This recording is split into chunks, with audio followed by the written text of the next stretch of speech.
दूसरी दुनिया में आकिरा को कुछ ऐसी पावर्स मिलती है जो कि हीरो से भी खतरनाक है, पर ये सीक्रेट उसने किसी को नहीं बताया। तो सब्सक्राइब करके हाइप जरूर कर देना क्योंकि ये एनिमे काफी इंटरेस्टिंग होने वाला है। चैप्टर 1 की स्टार्टिंग में हम एक हवेली को देखते हैं जिसके बाहर एक हिटमैन बैठा हुआ था, पर तभी वो पीछे देखता है और कहता है ये तो साइलेंट असासियन है, मेरी किस्मत ही खराब है, इस काम के चक्कर में एक बड़े खिलाड़ी से पाला पड़ गया, पर चाहे जो भी हो मैं तुम्हें मेरा टारगेट नहीं लेने दूंगा। तुम्हें और मुझे दोनों को ही पता है कि इस धंधे में क्या क्या झेलना पड़ता है। और वो भागता हुआ उसके ऊपर कुछ कुनाई फेंकता है, पर आकिरा गायब हो जाता है। जब वो दोबारा हमला करता है तो वो उसे डॉज करके भागता हुआ हिटमैन की तरफ जाने लगता है। हिटमैन उस पे हमला करता है पर वो अपनी ब्लेड से उसे रोक लेता है। उनकी काफी खतरनाक बैटल चल रही थी, पर आकिरा उसके स्वॉर्ड को घुमाकर आसमान में उछाल देता है और हिटमैन के नीडल अटैक से भी बच जाता है। फिर वो एक कील से अटैक करता है, पर आकिरा गायब होके उसके पीछे आ चुका था और उनकी वापस से खतरनाक फाइट चलने लगती है। पर आकिरा एकदम चिल था और उसके सारे अटैक्स ब्लॉक करके उसके हाथ में खंजर घुसा देता है और उसका पैर भी तोड़ देता है, जिससे हिटमैन नीचे गिर चुका था। वो कहता है कि मैंने इतने सारे अटैक किए पर ऐसा लगता है कि इस बंदे के सामने कुछ नहीं चलता। तभी ऊपर से आकिरा की उछाली हुई कटाना गिरने लगती है। हिटमैन कहता है मेरी किस्मत ही खराब है और उसका खेल खत्म हो चुका था। फिर आकिरा उस हवेली के अंदर आता है जहाँ कोई सो रहा था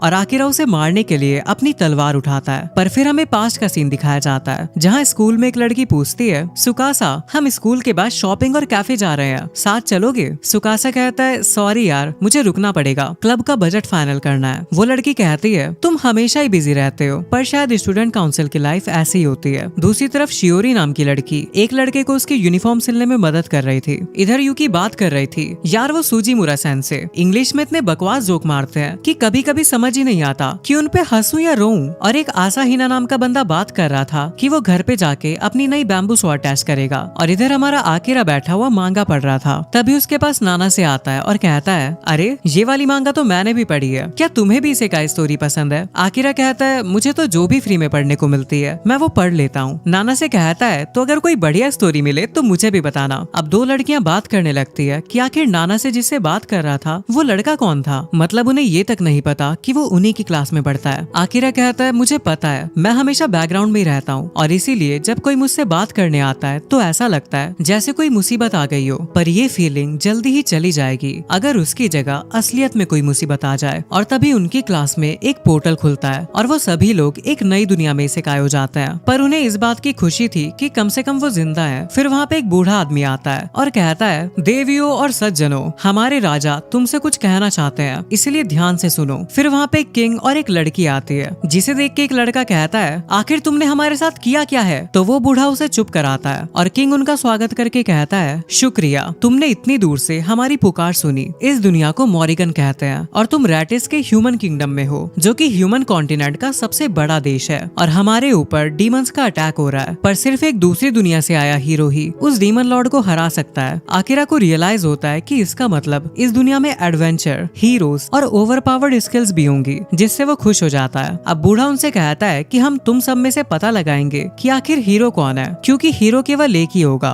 आओ और इस क्रिस्टल बॉल पर हाथ रखो। तभी डाइसुके चिल्लाता हुआ आता है मैं करूंगा, मैं करूंगा। जब वो उस पे हाथ रखता है तो बूढ़ा उसे बताता है कि अगर तुम मन में स्टेटस बोलोगे तो हम तुम्हारी क्लास देख सकेंगे। और उसकी क्लास एनिमल ट्रेनर थी। वो कहता है अरे यार मैं हीरो नहीं हूँ। बूढ़ा कहता है लेकिन फिर भी तुम्हारे स्टैट्स इस दुनिया के एवरेज बंदे से कई ज्यादा है, तुम पक्का हीरो के साथ के लेजेंड बनोगे। वहीं यूकी को डिसएन्चांटर स्किल मिलती है, साथ ही तोमाया एक नाइट है और शियोरी एक हीलर। बूढ़ा उन्हें बताता है कि अगर तुम क्रिस्टल को छुए बिना भी स्टेटस बोलोगे तो भी तुम अपने स्टैट्स देख सकते हो। नाना से अपना स्टेटस देखता है और आकिरा से कहता है कि मैं एक विंड मेज हूँ, आखिर तुम्हारा स्टेटस क्या है? आकिरा बताता है असाशियन। नाना से कहता है अरे ये तो तुम पे बिल्कुल सूट करता है, मुझे खुद कई साल बाद पता चला था कि तुम हमारी क्लास में हो। फिर आकिरा बाकियों के स्टेटस देखता है और उसे समझ नहीं आ रहा था कि आखिर उसके स्टेट्स बाकी लोगों से इतने अलग क्यों हैं। अब सुकासा अपना स्टेटस चेक करता है जिसकी क्लास हीरो थी और उन्हें अपना हीरो मिल चुका था। वो बूढ़ा बताता है कि नॉर्मल लोगों का अटैक पावर लेवल मैक्स होने पर भी बस 500 के आसपास होता है, पर तुम्हारा अभी से उसका दुगना है। नाना से कहता है ये कोई सरप्राइज की बात नहीं है, आखिर वो स्मार्ट है, एथलेटिक है और स्टूडेंट काउंसिल का प्रेसिडेंट होने की वजह से पॉपुलर भी है। आकिरा हीरो के स्टैट्स देख के थोड़ा हैरान था क्योंकि उसके स्टैट्स हीरो से भी काफी ज्यादा हाई थे। नाना से कहता है नेक्स्ट नंबर तुम्हारा ही आने वाला है, वहाँ ज्यादा लोग नहीं बचे हैं। पर आकिरा को उन्हें देख के थोड़ा शक हो रहा था। वो बोलता है ये अच्छा नहीं हो रहा है, क्या ये लोग डीमन लॉर्ड के बारे में सच बोल भी रहे हैं? वो इस बारे में श्योर नहीं था और ना ही उसे इस दुनिया के बारे में ही कुछ पता था। उसे लगता है कि अगर मैंने ऐसे ही अपने इतने खतरनाक स्टैट्स दिखा दिए तो कहीं कुछ प्रॉब्लम ना हो जाए। वो सोचता है कि क्या इससे बचने का कोई रास्ता नहीं है, पर तभी उसे स्टैट्स पे काउंसल प्रेजेंस स्किल दिखती है जिससे वो गायब हो जाता है। नाना से सोचता है अरे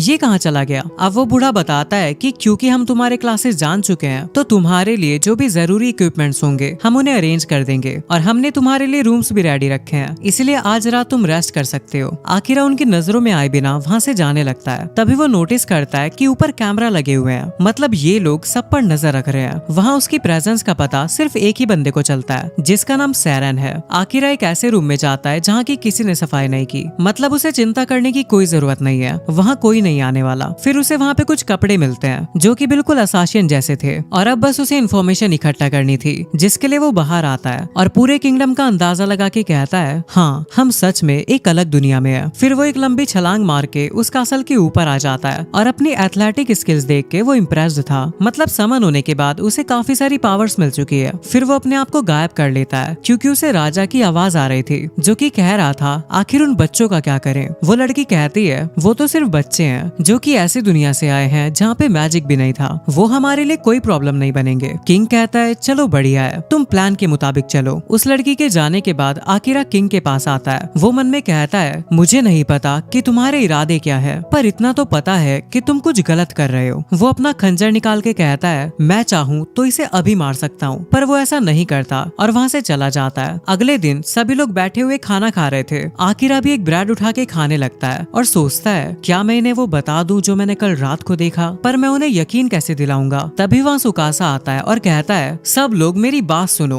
हम सबको एक साथ होना होगा। इस दुनिया में आने से हम सब स्ट्रॉन्ग हो गए हैं, तो क्यों ना हम इस पावर का यूज यहाँ के लोगों की हेल्प करने में करें। मैं डीमन लॉर्ड को हराना चाहता हूँ जैसा कि किंग ने कहा था और मुझे इसमें तुम सबकी हेल्प चाहिए। ये बात सुन के सभी सुकासा को सपोर्ट करने लगते हैं। आकिरा सोच रहा था कि इन पागलों को लगता है कि किंग और प्रिंसेस हमारी साइड है। फिर हम सैरन को देखते हैं जो बताता है कि मैं रैटिस का नाइट कमांडर हूँ, यहाँ का सबसे ताकतवर योद्धा। शायद मैंने कुछ ज्यादा ही बोल दिया है ना गिल्स। गिल्स कहता है कमांडर आपका फर्स्ट इंप्रेशन बिल्कुल भी अच्छा नहीं था। सैरन कहता है अरे चिल कर यार, सब ठीक है। अच्छा तो अब सुनो मेरे छोटे हीरोज, आज से तुम्हारी ट्रेनिंग शुरू होती है और 1 महीने बाद तुम एक डंजन में अपनी काबिलियत टेस्ट करोगे। वो कहता है तुम्हारे रिएक्शन देख के लग रहा है कि तुम्हें इसका बिल्कुल भी एक्सपीरियंस नहीं है और इसीलिए हम तुम्हारी ट्रेनिंग में हेल्प करेंगे। और सुकासा उसका शुक्रिया अदा करता है। इधर आकिरा सोच रहा था कि आखिर इस बारे में मैं क्या करूं, शायद पहले मुझे थोड़ी और इन्फॉर्मेशन इकट्ठा करनी चाहिए। सैरन ने उसे देख लिया था इसलिए वो गिल्स को वहाँ का इंचार्ज बना के वहाँ से चला जाता है। इधर आकिरा एक फाउंटेन के पास खड़ा था, तभी सैरन उसके पास आता है और पूछता है कोई प्रॉब्लम है क्या। आकिरा सोचता है कि मैंने तो काउंसिल प्रेजेंस स्किल हटाई ही नहीं, क्या इसका कोई ड्यूरेशन लिमिट होता है। सैरन कहता है फिक्र मत करो, तुम्हारा काउंसिल प्रेजेंस स्किल अभी भी एक्टिव है, पर मेरी आंखें थोड़ी स्पेशल है, ये टेम्परेचर का डिफरेंस देख सकती है। मतलब उसने शरीर की गर्मी से अंदाजा लगाया था। आकिरा कहता है फिर तो ये प्रॉब्लम वाली बात है और वो अपना खंजर निकालने लगता है। सैरन कहता है रिलैक्स कर यार, मैं किंग या प्रिंसेस को नहीं बताऊंगा। आकिरा पूछता है पर तुम तो उन्हीं की साइड हो ना। सैरन कहता है ये बात थोड़ी कॉम्प्लिकेटेड है, लेकिन तुम भी इस बारे में किंग को मत बताना। वो कहता है समझ गया। सैरन पूछता है तो तुम आर्काइव्स देखना चाहते हो। आकिरा कहता है हाँ, क्योंकि मुझे इस दुनिया के बारे में कुछ नहीं पता, मैजिक और स्किल्स के बारे में तो बिल्कुल भी नहीं। सैरन पूछता है वैसे तुम्हारा काउंसिल प्रेजेंस स्किल अभी कितने लेवल का है। आकिरा बताता है कि वो मैक्स आउट है। ये सुन के सैरन सरप्राइज था। आकिरा बताता है पर मेरी बाकी स्किल्स बस लेवल 1 पे है और मुझे नहीं पता कि उन्हें कैसे बढ़ाना है। सैरन बोलता है वैसे तुम चाहो तो मैं तुम्हें सिखा सकता हूँ, साथ में वो चीजें भी सिखाऊंगा जो किसी बुक या आर्काइव में नहीं मिलेगी। आकिरा सोच रहा था कि इस सब के लिए मैं पहले से एक्साइटेड था। ये एक ऐसी दुनिया है जो बस फिक्शंस में दिखती है, पर फिर भी मुझे अपनी दुनिया में वापस जाने का रास्ता ढूंढना होगा। मेरी फैमिली वहाँ मेरा वेट कर रही होगी। सैरन कहता है बिल्कुल, फैमिली के साथ बिताई लाइफ सबसे बेस्ट है। आकिरा पूछता है वैसे क्या तुम्हें वापस जाने का कोई रास्ता पता है। सैरन कहता है नहीं, पर फिर भी तुम्हें हर हाल में स्ट्रॉन्ग होना ही पड़ेगा, क्योंकि अगर तुम वापस जाने से पहले ही मर गए तो सब बेकार हो जाएगा। कम से कम मैं तुम्हें एक जबरदस्त असासियन बनाने में तो हेल्प कर ही सकता हूँ। आकिरा कहता है मुझे फ्री में फेवर्स लेना पसंद नहीं। सैरन बोलता है तो बदले में तुम मुझे अपनी दुनिया के बारे में बता सकते हो, मुझे नई चीजें जानने में काफी इंटरेस्ट है। फिर वो दोनों हाथ मिला के एक दूसरे को इंट्रोड्यूस करते हैं। सैरन आकिरा को बताता है कि ह्यूमंस और डीमंस के अलावा इस दुनिया में एल्व्स और बीस्ट फॉल्क्स भी हैं, पर सब अलग अलग कॉन्टिनेंट्स पे रहते हैं। फिर वो उसके ऊपर कुछ ईंटें रख के उसकी स्ट्रेंथ ट्रेनिंग ट्रेनिंग करवाता है और समझाता है कि तुम्हें अपनी क्लास लेवल अप करने के लिए मॉन्स्टर्स को मारना पड़ेगा, पर स्किल्स ट्रेनिंग से लेवल अप होंगी।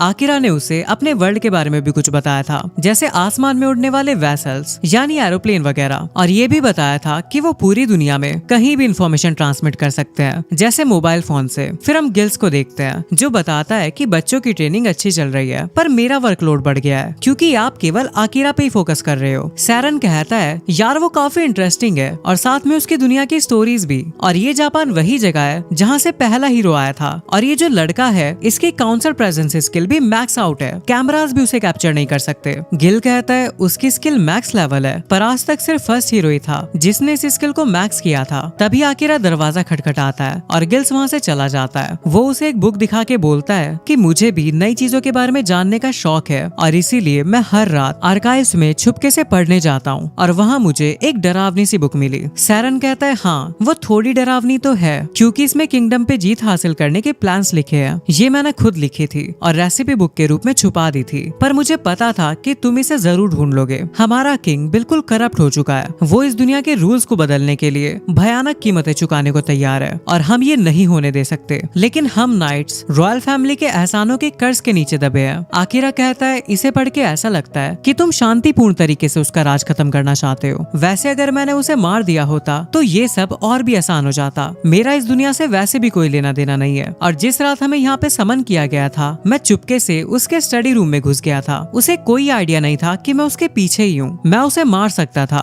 पर फिर भी मैंने ऐसा नहीं किया। सैरन बोलता है तुमने सही फैसला किया। किसी को मारने का बोझ बड़ा भारी होता है, भले ही तुम असाशियन हो, पर इसका मतलब ये नहीं कि तुम्हें कत्ल करना ही पड़ेगा। तुम बिल्कुल भी खून मत बहाना, खासकर तब जब तुम्हें अपनी दुनिया में वापस जाना है। आकिरा कहता है तुम सही बोल रहे हो, अगर मैं कातिल बन के घर जाऊंगा तो मेरी माँ और छोटी बहन को बुरा लगेगा। सैरन कहता है एक ऐसे असाशियन बनो जो जिंदगी की कदर करता हो ताकि तुम भी अपनी फैमिली के पास जिंदा जा सको। आकिरा पूछता है कि आखिर तुम्हें मेरी इतनी फिक्र क्यों है? तुम्हें मुझे अपने प्लान के बारे में बताने की कोई भी जरूरत नहीं थी। सैरन कहता है क्योंकि मुझे तुमसे उम्मीदें हैं, और ये सिर्फ तुम्हारे स्टैट्स की वजह से नहीं। तुम जब से समन हुए हो तब से फ्लो के साथ नहीं गए। तुमने अपना दिमाग लगाया और सही रास्ता चुना। ये सिर्फ वही कर सकता है जिसने बहुत कुछ सहा हो और उस पर जीत हासिल की हो। अब आकिरा बताता है कि बचपन से ही मैं हमेशा बैकग्राउंड में ही रहा हूँ और किसी ने कभी भी मुझे नोटिस नहीं किया। सैरन पूछता है ये क्या बोल रहा है? आकिरा कहता है मैं ये बोल रहा हूँ कि ये पहली बार है जब किसी ने मेरी तारीफ की है। सैरन कहता है तो फिर बदले में मेरे प्लान में मदद करो जब तक तुम अपनी दुनिया में वापस नहीं चले जाते,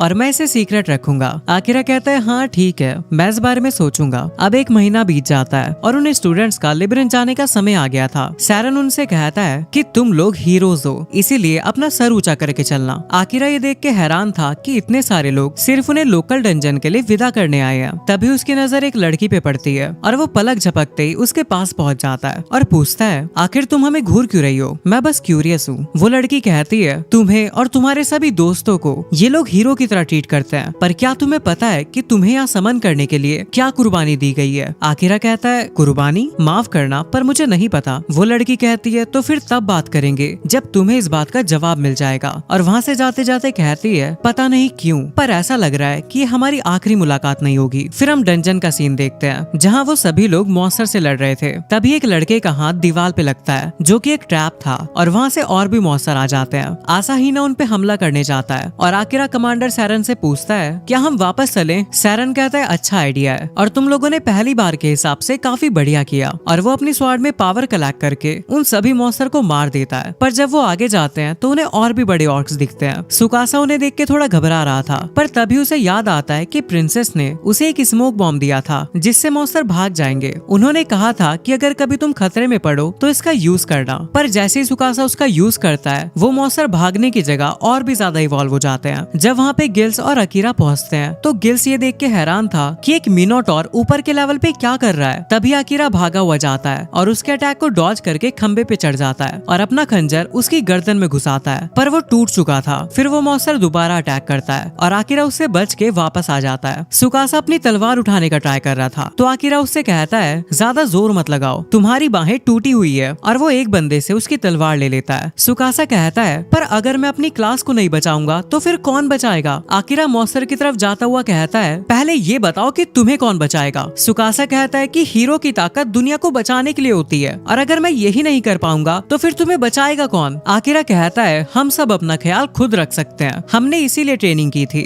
ये सुन के बाकी स्टूडेंट्स को भी रियलाइजेशन होता है। सुकासा कहता है पर मैं हीरो हूँ। आकिरा सोचता है कि ये हमेशा अपनी रिस्पॉन्सिबिलिटीज पूरी करता है, पर आज तो इसे अलग ही भूत सवार है और वो यूकी को बुलाता है जो कि डिसएन्चांटर है और वो उस पर डिस स्पेल कास्ट करने को कहता है। जब यूकी ऐसा करती है तो उसके दिमाग पे जो कर्ज था वो हटने लग जाता है। इधर वो मॉन्स्टर काबू से बाहर हो रहा था तो आकिरा सैरन के पास आता है और कहता है मैं वो चीज ट्राई करने जा रहा हूँ। सैरन कहता है कहीं तुम उस चीज की बात तो नहीं कर रहे? आकिरा बोलता है कि मुझे ऐसा करना ही पड़ेगा ताकि सभी लोग सरवाइव कर पाए। सैरन कहता है समझ गया, मेरे इशारे पर। और अब वो वापस से अपनी स्वॉर्ड में एनर्जी कलेक्ट करने लगता है और उसके ऊपर लाइटनिंग फ्लैश से अटैक करता है जो कि बहुत पावरफुल था। वहीं उस मॉन्स्टर के पीछे आकिरा खड़ा हुआ था और वो बोलता है शैडो मैजिक एक्टिवेट। और इसी के साथ ये चैप्टर यहीं एंड हो जाता है। इसका नेक्स्ट पार्ट देखने के लिए सब्सक्राइब जरूर से कर लेना।